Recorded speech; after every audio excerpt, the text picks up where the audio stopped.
Hi అండి. ఈరోజు నేను మీకు వినిపించబోయే కథ ఇదే కథ ప్రేమలోని పార్ట్ 25 అండి. ఇంకా కథలోకి వెళ్తే, అర్జున్ పంపిన ఫ్రమ్ అడ్రస్ ఆ కార్డు చూసిన మహి షాక్ అయ్యి, అర్జున్ ఆ కంపెనీ ఓనరా? నేను అక్కడే పనిచేయడానికి ట్రై చేస్తున్నాను అనుకుంటుంది. తర్వాత తల మీద చేయి పెట్టుకొని, అబ్బా ఎంత పని అయిపోయింది, నేను ఎన్నేసి మాటలు అన్నాను, ఇప్పుడు అర్జున్ ఒప్పుకోకపోతే ఎలా అనుకుంటుంది. తర్వాత ఆటో దిగి రోడ్డు క్రాస్ చేస్తుంటే ఫాస్ట్గా ఒక కారు వస్తూ ఉంటుంది. ఏదో ఆలోచిస్తూ రోడ్ క్రాస్ చేస్తున్న మహి అది గమనించదు. అదే టైంకి అర్జున్ వచ్చి తనని పక్కకి లాగుతాడు. నీకేమైనా పిచ్చి పట్టిందా, చూసుకోవా కారు వస్తుంటే అంటాడు గట్టిగా.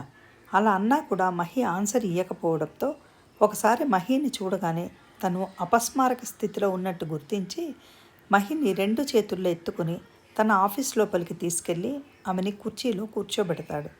కొద్దిసేపటికి తనకి కొంచెం బెటర్గా అనిపిస్తూ ఉంటుంది. ఆఫీస్లో అందరూ ఈమె ఎవరో అని చూస్తూ ఉంటారు. అర్జున్ ఆమెకి తాగడానికి కొన్ని నీళ్ళు ఇస్తాడు. స్పృహలోకి వస్తుంది.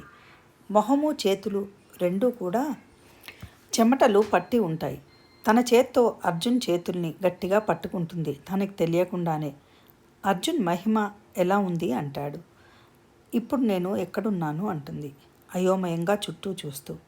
మహి నా ఆఫీస్లో ఉన్నావు అంటాడు. అవును, నేను ఎలా వచ్చాను ఇక్కడికి అంటుంది. తీసుకొస్తే వచ్చావు, కొద్దిగా అయితే యాక్సిడెంట్ అయ్యేది తెలుసా అంటాడు. మహి అర్జున్ మాటలు వింటూ ఉంటుంది. అవును, ఆటో అక్కడ దిగావెందుకు, ఇటువైపు దిగవచ్చుగా అంటాడు. జస్ట్ రోడ్ క్రాస్ చేస్తే చాలు, మీ ఆఫీసే కదా అని అటువైపు దిగి రోడ్ క్రాస్ చేస్తున్నాను అంటుంది. నేను రాకపోతే ఏమయ్యేది, నీకు యాక్సిడెంట్ అయ్యేది, అప్పుడు నా పరిస్థితి ఏంటి అంటాడు. అప్పటిదాకా వింటున్న మహి ఒక్కసారే కళ్ళు పెద్దవి చేస్తూ ఏమన్నారు అంటుంది. అర్జున్ తడబడుతూ ఏం లేదు, నేను రావడం కొద్దిగా లేట్ అయితే నీ పరిస్థితి ఏమయ్యేది అంటున్నాను అంటాడు. అప్పటికి అందరూ కూడా వీళ్ళ వైపు చూస్తూ ఉండటం గమనిస్తుంది. వెంటనే మహి లేచి నిలబడి మళ్ళీ కళ్ళు తిరుగుతున్నట్టు అనిపించడంతో తిరిగి ఓసారి చైర్లో కూర్చుండిపోతుంది. నువ్వు ఒకసారి డాక్టర్ని కలిస్తే బాగుంటుంది అంటాడు అర్జున్. నేను బాగానే ఉన్నాను, ఇదేం పెద్ద సమస్య కాదు, నీ కార్డు ఇదిగో అంటూ కార్డు అర్జున్కి ఇచ్చి నేను బయలుదేరుతాను అంటుంది. వెంటనే మహితో ఏంటి బయలుదేరేది, కనీసం సరిగా నిలబడలేకుండా ఉన్నావు అంటాడు. ఎందుకు నిలబడలేను, నిలబడగలను అంటుంది.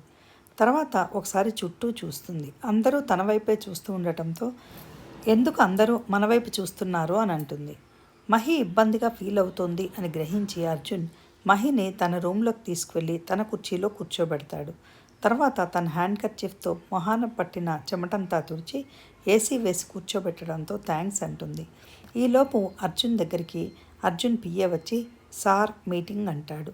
అర్జున్ పిఏతో నువ్వు మీటింగ్ గురించి ఆలోచించకు, నేను ఎలాగోలా మేనేజ్ చేస్తాను అంటాడు. వెంటనే అర్జున్ పిఏ వెళ్ళిపోతాడు. మీకు అర్జెంట్ మీటింగ్ లేదా అంటుంది. అది లేట్ అయింది, నువ్వు రావడానికి ముందే ఈ మీటింగ్ టైం అయిపోయింది కాబట్టి పోస్ట్పోన్ అంటాడు. అనన్య అర్జున్ మాట విని ఈయన అబద్ధం చెప్తున్నాడు, అంత అర్జెంట్ మీటింగ్ అన్నప్పుడు ఎందుకు అటెండ్ అవ్వట్లేదు, నా వలన మీటింగ్ పోస్ట్పోన్ చేశాడు, దీన్ని నేను అంత ఈజీగా తీసుకోలేను అనుకుంటుంది. తర్వాత నేను వచ్చిన పని అయిపోయింది, ఇంకా బయలుదేరుతాను అంటుంది అర్జున్తో. ఎలా వచ్చావు అంటాడు. ఎలా వస్తాను, బస్సులో లేదంటే ఆటోలో అంటుంది. నేను నిన్ను డ్రాప్ చేస్తాను పదా అంటాడు. అవసరం లేదు, నేను వెళ్ళగలను అంటుంది. నిన్ను నేను మీ ఇంటి దగ్గర డ్రాప్ చేస్తాను అంతే, ఇంకేం మాట్లాడకు అని అనడంతో మహి కామ్గా కారులో కూర్చుంటుంది. మహిని తను దిగాల్సిన చోట దింపేసి వెళ్ళిపోతుంటే ఒక్క నిమిషం అంటుంది. ఏంటి అన్నట్టుగా చూస్తాడు. మీకు సారీ అని అంటుంది మహి. దేనికి అంటాడు. అనవసరంగా మిమ్మల్ని చాలా మాటలు అన్నాను అందుకు అనగానే ఓకే నాకు టైం అయింది అంటూ అక్కడ నుండి వెళ్ళిపోతాడు. అర్జున్కి నా మీద కోపం వచ్చిందనుకుంటా, అందుకని వెళ్ళిపోయాడా అనుకుంటూ అన్యమనస్కంగా ఇంట్లోకి వెళ్ళబోతుంటే మహి ఫ్రెండ్ ఏయ్ మహి ఏంటి అలా నడుస్తున్నావు అంటుంది. వెంటనే మహి దాన్ని చూసి ఎప్పుడొచ్చావు ఊరు నుండి, కనీసం వస్తున్నాను అని కూడా చెప్పలేదు అంటుంది. నేను మెసేజ్ చేశాను చూసుకో అనగానే ఫోన్ తీసి చూస్తుంది. మెసేజ్ కనిపిస్తుంది. 1 అవర్ బ్యాక్ వచ్చి ఉంటుంది ఆ మెసేజ్. ఈ ఇల్లు మహి ఫ్రెండ్ వాళ్ళది, తను జాబ్ చేస్తూ ఉంటుంది. అర్జెంట్ పని ఉండటంతో వాళ్ళ ఊరు వెళ్ళి అప్పుడే వచ్చింది. అది సరే కానీ ఎక్కడికి వెళ్ళావే అంటుంది మహి ఫ్రెండ్ శిరీష. ఎక్కడికి లేదు అంటూ శిరీష లేనన్ని రోజులు ఏం జరిగిందో మహి చెప్తుంది. పల్లవి సిద్ధుకి యాక్సిడెంట్ అవ్వటం అనన్య వల్లే అయిందేమో అన్నట్టుగా అనటంతో అనన్య కళ్ళనీళ్ళు తిప్పుకుంటూ ఉంటుంది. ఈశ్వరి పల్లవితో అలా మాట్లాడతావేంటి పల్లవి అనడంతో నేనేం తప్పన్నాను అంటూ సాగదీస్తుంది. వెంటనే తేజ ఆ గంభీరమైన వాతావరణాన్ని తన మాటలతో మార్చేసి, అన్నయ్య వదిన మీరు మీ రూమ్లోకి పదండి, మీరు కాసేపు రిలాక్స్ అవ్వండి అంటాడు. అయినా ఈశ్వరి బాధపడుతూ ఉండడం చూసిన సిద్ధు, అమ్మా ప్లీజ్ ఏడవకు, చిన్న యాక్సిడెంట్ ఇది, దీనికే నువ్వు ఏడిస్తే ఎలా అంటాడు. నువ్వు అలాగే అంటావురా, ఎన్ని దెబ్బలు తగిలాయో చూడు, డ్రైవర్ని తీసుకెళ్ళమంటే తీసుకెళ్ళవు, ఇప్పుడు చూడు ఎలా అయిందో అంటుంది. అమ్మా ప్లీజ్ నాకేం కాలేదు అని సిద్ధు అనగానే మహీధర్ గారు కూడా సిద్ధు దగ్గరికి వచ్చి, ఏరా నాన్న ఎలా ఉంది, యాక్సిడెంట్ ఎలా అయింది అంటారు. నేను కారులో వస్తుండగా యూటర్న్ దగ్గర ఒకడు ఫాస్ట్గా వచ్చి గుద్దేశాడు. నేను అప్పటికే వాడిని తప్పించాలని చూశాను, కానీ సడన్గా వచ్చేయడంతో నేను పక్కకి తిరగడం కష్టమైంది. మరో పక్క నేను పక్కకి జరిగేటట్టు కూడా లేదు, ఇలా అయిపోయింది అంటాడు. అందువల్ల వాడు సైడ్ నుండి రావడంతో రైట్ సైడ్ డోర్ బాగా పాడయ్యి నాకు కూడా చిన్న చిన్న దెబ్బలు తగిలాయి అంటాడు. వెంటనే ఈశ్వరి, సరే ఇప్పుడైతే వెళ్ళి రెస్ట్ తీసుకో, ఇంకేం ఆలోచించకు, నీకేదైనా కావాలంటే అనన్య వచ్చి తీసుకెళ్తుంది అంటుంది. పల్లవి కూడా వచ్చి సిద్ధుని పలకరించి ఏం కావాలన్నా చెప్పు అంటుంది. తప్పకుండా పిన్ని, నీకు కాకపోతే ఎవరికి చెప్తాను అంటాడు. పల్లవి ఇందాక అనన్యని తన వల్లే యాక్సిడెంట్ అయింది అని మాట్లాడటంతో ఇంట్లో అందరికీ కాస్త మనసు భారంగా అనిపిస్తుంది. అందుకని అందరూ పెద్దగా మాట్లాడుకోరు. తర్వాత తేజ సిద్ధుని వాళ్ళ రూమ్లోకి తీసుకెళ్ళి పడుకోబెట్టి జ్యూస్ తీసుకొస్తానని కిందికి వెళ్తూ ఉంటాడు. నువ్వెందుకు తేజ, నేను తెస్తానుండు అని అనన్య వెళ్ళబోతూ ఉంటుంది. ఇప్పుడు జ్యూస్ ఏం అక్కర్లేదు, నువ్వు కూర్చో అంటాడు అనన్యతో సిద్ధు. వదినా, నువ్వు అన్నయ్య పక్కన ఉంటే చాలు, అన్నయ్యకి ఆకలి ఉండదు, ఏం అవసరం లేదు అంటాడు నవ్వుతూ. తేజ నిన్ను అంటూ చెయ్యి పైకెత్తుతాడు తేజాని కొడదామని. వెంటనే చెయ్యి నొప్పి అనిపించడంతో ఇప్పుడు కాదురా, నాకు తగ్గని చెప్తాను ఈ సంగతి అని తేజతో అనడంతో అమ్మయ్యా ఇప్పటికైతే బతికిపోయాను, నీ చెయ్యి నొప్పి తగ్గే లోపల నేను నిన్ను ఏమైనా అనొచ్చన్నమాట అంటాడు తేజ నవ్వుతూ. స్నిగ్ధ కూడా వచ్చి సిద్ధుతో కాసేపు మాట్లాడి నాకు ఎగ్జామ్స్ ఉన్నాయన్నయ్య అంటూ కొద్దిసేపు కూర్చుని సిద్ధు దగ్గర కబుర్లు చెప్పాక బాయ్ గుడ్ నైట్ అని తేజ స్నిగ్ధ ఇద్దరు వాళ్ళ రూమ్లోకి వెళ్ళిపోతారు. అనన్య సిద్ధుతో ఇందాక జ్యూస్ తెస్తాను అంటే వద్దన్నారు, ఏమన్నా తినడానికి తెస్తా ఉండండి అని అక్కడ నుండి వెళ్ళబోతుంది. ఇప్పుడు నాకేం ఆకలి లేదు, ఇక్కడే కూర్చో అని తనని చెయ్యి పట్టి కూర్చోపెట్టుకుంటాడు పక్కన. నాకు చాలా భయమేసింది, నీకు యాక్సిడెంట్ అనగానే అత్తయ్య చెప్పినట్టు డ్రైవర్ని పెట్టుకోవచ్చుగా, ఎప్పుడూ జాగ్రత్తగానే డ్రైవ్ చేస్తారు కదా, మరి ఇవాళ ఏమైంది అంటుంది బాధగా మొహం పెట్టి. అనన్య, నువ్వు పిన్ని మాటలకి బాధపడుతున్నావా అంటాడు. లేదండి, ఎవరైనా అంతే అనుకుంటారు కదా, నేను రావటం వల్ల ఇలా అయిందేమో అని అంటుంది బాధగా. అనన్య, అదేం లేదు, నువ్వు అనవసరంగా అలాంటివేం పట్టించుకోకు అని అనన్యతో అని. ఎప్పుడూ అసలు పిన్ని అలా మాట్లాడదు, మరి ఇప్పుడు ఇలా మాట్లాడిందేంటి అనుకుంటాడు మనసులో. తర్వాత ఉండండి ఒక్క నిమిషం ఇప్పుడే వస్తాను అంటూ అనన్య బయటికి వెళ్ళబోతుంది. మళ్ళీ నువ్వెక్కడికి వెళ్తున్నావు అంటాడు. ఎప్పుడూ జాగ్రత్తగా డ్రైవ్ చేసే మీకు దిష్టి తగిలిందేమో, ఒకసారి అత్తయ్యని దిష్టి తీయమంటాను అంటూ కిందికి వెళ్ళబోతుంటే ఏంటనన్య ఎక్కడికి వెళ్తున్నావు అంటుంది ఈశ్వరి వీళ్ళ రూమ్ వైపు వస్తూ. ఆయనకి దిష్టి ఏమైనా తగిలిందేమో, ఎందుకైనా మంచిదని అంటూ ఆపేస్తుంది. దిష్టి తీయమని నాకు చెప్దామనా, లేదా నువ్వే దిష్టి తీసేద్దామని బయలుదేరావా అంటుంది ఆవిడ. అమ్మా, నిన్ను పిలవడానికే బయలుదేరింది అంటాడు సిద్ధు. నాకు తగ్గ కోడలువే అంటూ అప్పుడే ఈశ్వరి మిరపకాయలు ఉప్పు తీసుకుని సిద్ధుకి అనన్యకి దిష్టి తీస్తుంది. అదేంటత్తయ్య, నాకు కూడా దిష్టి తీస్తున్నారు, మీ అబ్బాయి కంటే యాక్సిడెంట్ అయింది, నాకెందుకు అంటుంది. నువ్వు మాట్లాడకుండా కూర్చో అని, మీ ఇద్దరు మొదటిసారి ఆఫీస్కి వెళ్ళారు కదా, ఎంతమంది కళ్ళు పడ్డాయో, అందుకే వాడికి యాక్సిడెంట్ అయింది అని అనన్య బుగ్గ మీద ముద్దు పెట్టుకొని నా కోడలు అత్తయ్య అని పిలుస్తుంటే ఎంత ఆనందంగా ఉందో అంటూ ఆవిడ, అనన్య నాతో రా, మీ ఇద్దరికి భోజనం తెచ్చుకొని ఇక్కడే తినండి అని ఆవిడ చెప్పడంతో ఇద్దరికీ భోజనం తెచ్చి అనన్య సిద్ధుకి తినిపించి తను తింటుంది. మరుసటి రోజు ఉదయాన్నే ఆఫీస్ టైం అయినా రెడీ అవ్వదు అనన్య. ఏంటి ఈరోజు ఆఫీస్కి వెళ్ళట్లేదా, రెడీ అవ్వట్లేదు అంటాడు సిద్ధు. లేదు సిద్ధు, నాకెందుకో వెళ్ళాలనిపించట్లేదు అనగానే నువ్వు ముందు పిచ్చి పిచ్చి ఆలోచనలు మైండ్లోని తీసేయి. నువ్వు తేజాతో ఆఫీస్కి వెళ్తావా లేదంటే నేను రానా అంటాడు. వద్దులే, నేను వెళ్తాను. బయటికి వెళ్ళడానికి నీకు ఎంత ఆశ? నీకు డాక్టర్ ఏం చెప్పారు? 2-3 రోజులైనా రెస్ట్ తీసుకో మినిమం అన్నారా లేదా అంటుంది అనన్య. ఇంట్లో ఖాళీగా కూర్చోవాలంటే బాగా బోరుగా అనిపిస్తుంది.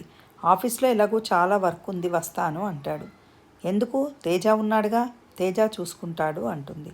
సరే అయితే నువ్వు తేజ ఇద్దరు ఆఫీస్ వర్క్ చూసుకోండి, ఈ లోపల నేను ఇంట్లో ఉండి రెస్ట్ తీసుకుంటానులే అంటాడు. అనన్య తేజతో పాటు ఆఫీస్కి వెళ్ళి వర్క్ నేర్చుకుంటుంది. అలాగే ఒక 2-3 రోజులు గడిచిపోతాయి. సిద్ధుకి పూర్తిగా నయం అవుతుంది. తర్వాత సిద్ధు కూడా ఆఫీస్కి రావడం మొదలెడతాడు. నెమ్మదిగా రోజులు గడుస్తూ ఉంటాయి. ఒకరోజు పొద్దున్నే అనన్య రెడీ అయ్యి నేను బాగున్నానా అని అడిగింది. ఎక్కడికైనా వెళ్తున్నావా అంటాడు సిద్ధు. అవును, నాన్న ఫోన్ చేశారు, వాళ్ళ ఆఫీస్ దగ్గరికి వెళ్ళాలి అని. ముందు నా ప్రశ్నకి సమాధానం చెప్పలేదు అంటుంది. నాకు నువ్వు తయారవడంలో ఏదో తక్కువైందనిపిస్తోంది అంటాడు. అనన్య ఒకసారి తన్ని చూసుకొని ఏమైంది, అంతా బాగానే ఉన్నానుగా అంటుంది. వెంటనే సిద్ధు అనన్య నడుమును పట్టుకొని మరో చేత్తో ఆమె జుట్టును పైకంటూ ముద్దు పెట్టుకుంటాడు. అనన్య సిద్ధుతో సిద్ధు ప్లీజ్ నేను వెళ్ళాలి అని అంటుంది. ఈ లోపలి ఈశ్వరి వాళ్ళ రూమ్లోకి వస్తూ ఏం చేస్తున్నారు అంటుంది. ఆవిడ మాట వినగానే అనన్య దూరం జరుగుతుంది. వెంటనే ఆవిడ తిరిగి వెళ్ళిపోతూ నవ్వుతూ నెక్స్ట్ టైం డోర్ క్లోజ్ చేసుకోవడం మర్చిపోకండి అంటుంది. వెంటనే అనన్య సిద్ధు గుండెల మీద కొట్టి ఇదంతా నీ వల్లే, నువ్వు తలుపు ఎందుకు వేయలేదు? ఇప్పుడు అత్తయ్య ముందు తల ఎలా ఎత్తుకోవాలి అంటుంది. తల ఎత్తుకోలేనంత తప్పేం చేశాము? డోర్ వేసుకుని ఉంటే బాగుండేది. అయినా అమ్మ కూడా మన ఏజ్ దాటే వచ్చిందిగా, అర్థం చేసుకుంటుందిలే అంటాడు. తర్వాత నాకు టైం అయింది వెళ్తున్నా అన్న అనన్యని చేయి పట్టుకుని ఆపుతాడు. ఏంటి అన్నట్టు చూస్తుంది. నువ్వు ఇలాగే వెళ్తావా అంటాడు అనన్యని అద్దంలోకి చూపిస్తూ. వెంటనే అనన్య నవ్వుతూ స్ప్రెడ్ అయిపోయిన లిప్స్టిక్ని క్లీన్ చేసుకుంటుంది. తర్వాత ఇప్పుడు నేను ఇంకా వెళ్తాను అంటుంది. నేను నిన్ను డ్రాప్ చేస్తాను అని సిద్ధు చెప్తాడు. వద్దు, ఆల్రెడీ నాన్న డ్రైవర్ని పంపించారు, నేను వెళ్తాను అంటుంది. తర్వాత కిందికి వచ్చి బయలుదేరుతుంటే ఈశ్వరి టిఫిన్ చేసి వెళ్ళు అంటుంది. లేదత్తయ్య, నేను నాన్నతో పాటు ఆఫీస్లో తింటాను అంటుంది. తినడం మర్చిపోకు అని ఆవిడ చెప్పి అవునులే, నేను నీకు గుర్తు చేయక్కర్లేదు, నేను నీకు గుర్తు చేయకపోయినా నా కొడుకు నీకు గుర్తు చేస్తాడులే అంటుంది ఆవిడ నవ్వుతూ. అనన్యకి సిగ్గు అనిపిస్తుంది. తర్వాత అనన్య బయట కార్ దగ్గరికి వెళ్ళడానికి బయటికి రాగానే ఒక అతను వచ్చి ఇది సిద్ధు గారిల్లేనా అంటాడు. అవును అంటుంది అనన్య. నేను నిన్నెప్పుడూ చూడలేదు ఇంట్లో అని అనన్య చేతిని తానే అందుకొని షేక్ హ్యాండ్ ఇస్తాడు. ఇంకోసారి ఇలా నన్ను టచ్ చేసావంటే బాగోదు అంటుంది. అంటే నెక్స్ట్ టైం మళ్ళీ కలుస్తామా అంటాడు అతను నవ్వుతూ. నీకు ఆ మాత్రం తెలీదా? ఎవరో తెలియకుండా నువ్వు అలా ఎలా నాకు షేక్ హ్యాండ్ ఇస్తావు? నువ్వెవరో తెలియదు నాకు అంటుంది అనన్య. అప్పుడు తెలియకపోతే ఏమైంది, ఇప్పుడు పరిచయం చేసుకుందాం, ఇంతకీ నువ్వెవరు అంటాడు. కరెక్ట్గా అప్పుడే సిద్ధు వచ్చి అనన్య నడుము చుట్టూ చేయి వేసి ఈమె నా భార్య అనన్య అంటాడు. వెంటనే అతను యు ఆర్ లక్కీ అంటాడు అనన్యనే చూస్తూ. దానికి సిద్ధు నాకు తెలుసు, ఇంతకీ నువ్వెవరు అంటాడు. నన్ను శ్రీధర్ గారు పిలిచారు అని అతను చెప్పగానే సిద్ధు అయితే మీరు లోపలికి వెళ్ళండి, బాబాయ్ లోపల ఉన్నారు అంటాడు. అనన్యనే చూస్తూ నా పేరు ప్రజ్వల్, మిమ్మల్ని కలవడం నాకు చాలా బాగుంది అంటూ అనన్యకి తిరిగి షేక్ హ్యాండ్ ఇవ్వబోతాడు. సిద్ధు ప్రజ్వల్ని కోపంగా చూస్తూ తను షేక్ హ్యాండ్ ఇచ్చి అనన్య నడుముని మరింత గట్టిగా పట్టుకుంటాడు. తర్వాత ప్రజ్వల్ ఇంట్లోకి వెళ్తాడు. సిద్ధు అనన్యకి ఫోన్ ఇస్తూ నువ్వు ఫోన్ మర్చిపోయావని తీసుకొచ్చాను అంటాడు. తర్వాత అనన్య నువ్వు ఆ ప్రజ్వల్కి ఎందుకు షేక్ హ్యాండ్ ఇచ్చావు అంటాడు. నేనెక్కడిచ్చాను, అతను నా చెయ్యి తీసుకొని షేక్ హ్యాండ్ ఇచ్చేశాడు అంటుంది. వాడు నీతో క్లోజ్గా ఉందామని ట్రై చేస్తున్నాడు, నువ్వు కొంచెం దూరంగా ఉంటే మంచిది అంటాడు సిద్ధు. వెంటనే అనన్య సిద్ధుని చూసి నవ్వుతూ నీకు కూడా చాలా అసూయ ఉంది అంటుంది. అవును, నాకు నిజంగానే జెలసీ, నాతో తప్ప నువ్వు ఎవరితో క్లోజ్గా ఉన్నా నాకు నచ్చదు, ఇంకెవరూ నీకు దగ్గరగా ఉన్నా ఇష్టం ఉండదు అంటాడు. వెంటనే అనన్య సిద్ధుతో అబ్బో ఎంత జెలసీ, ఎంత ముద్దుగా ఉన్నావు ఇప్పుడు, నీకు కూడా సేమ్ రూల్స్ అంటుంది అనన్య. ఓకే, నువ్వు నన్ను జెలసీ అనుకున్నా నాకు పర్వాలేదు అంటాడు. అవును, ఇంతకీ ఇప్పుడు వచ్చిన అతను ఎవరు అంటుంది. నాకు తెలియదు, నాకు అతను ఎవరో తెలుసుకునేంత ఇంట్రెస్ట్ కూడా లేదు, బాబాయ్ పిలిచారు అతను వచ్చాడు అంతే అంటాడు. జస్ట్ నీకు తెలిసేమో అని అడిగాను అంతే, సరే నేను వెళ్తాను అంటుంది. తర్వాత అనన్య కారులో వాళ్ళ నాన్న ఆఫీస్కి బయలుదేరుతుంది. దారిలో అంతా కూడా సిద్ధు అనన్య ప్రజ్వల్కి షేక్ హ్యాండ్ ఇవ్వగానే అది చూసి అసూయ పట్టం తలుచుకుని నవ్వుకుంటూ ఉంటుంది. సిద్ధు ఎంత ముద్దుగా ఉన్నావు, అలా జలసీ ఫీల్ అవుతుంటే నువ్వు చాలా పొసెసివ్ అని ప్రూవ్ చేశావు అనుకుంటూ సిద్ధు మనిద్దరం కూడా వేరే ఎవరిని మన మధ్యలోకి రానివ్వకూడదు, మనము హ్యాపీగా ఉండాలి అనుకుంటూ ఉంటుంది. సిగ్నల్ రావడంతో కార్లు ఆగుతాయి. అప్పుడే సిగ్నల్ దగ్గర అర్జున్ అనన్యని చూస్తాడు. అనన్య వెనక సీట్లో కూర్చుని ఏదో ఆలోచిస్తూ ఉంటుంది. కార్ ఎటు వెళ్తుందో చూసుకోదు. అనన్య కార్ లెఫ్ట్ సైడ్ తీసుకోవడంతో ఇదేంటి ఈ రూట్లో వెళ్తోంది, ఈ రూట్ అంతా కూడా రిపేర్లో ఉంది కదా, అటు దారి లేదు అనుకుంటూ అర్జున్ అనన్యకి కాల్ చేస్తూ ఉంటాడు. అనన్య ఫోన్ కలవదు. అనన్య కారుని ఎందుకైనా మంచిదని అర్జున్ ఫాలో చేస్తూ మధ్యలో సిద్ధుకి కాల్ చేస్తూ ఉంటాడు. కొంత దూరం వెళ్ళాక డ్రైవర్ అనన్యతో నేను మీ నాన్న పంపిన డ్రైవర్ని కాదు అంటాడు. వాట్ అంటుంది అనన్య.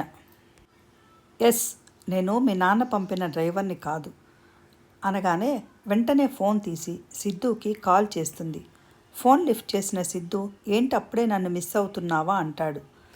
అనన్య తన ఫోన్ ఆన్లో పెట్టి ఫోన్ మాట్లాడకుండా తను డ్రైవర్ మాటలు సిద్ధు వినాలని తను డ్రైవర్కి అనుమానం రాకుండా ఫోన్ పక్కన పెట్టి డ్రైవర్ని ఇప్పుడు నా నుండి నీకేం కావాలి అని అడుగుతుంది. వెంటనే దానికి డ్రైవర్ నేను ఎప్పటి నుండో నిన్ను ప్రేమిస్తున్నాను, పెళ్లి చేసుకోవాలనుకుంటున్నాను, నేను నిన్ను పెళ్లి చేసుకుందామని ఆశపడుతున్న టైంలో నన్ను జైలుకు పంపించాడు, అప్పటి నుండి ఎప్పుడు ఛాన్స్ వస్తుందా అని నేను ఎదురు చూశాను, దొరికింది ఛాన్స్ అంటాడు. ఈ రోజుకి కథ ఇంతేనండి. తర్వాత ఏం జరగబోతోంది అనేది ఎంతో ఇంట్రెస్టింగ్గా సాగే ఈ కథలోని నెక్స్ట్ పార్ట్ కోసం మన నెక్స్ట్ వీడియో చూడండి.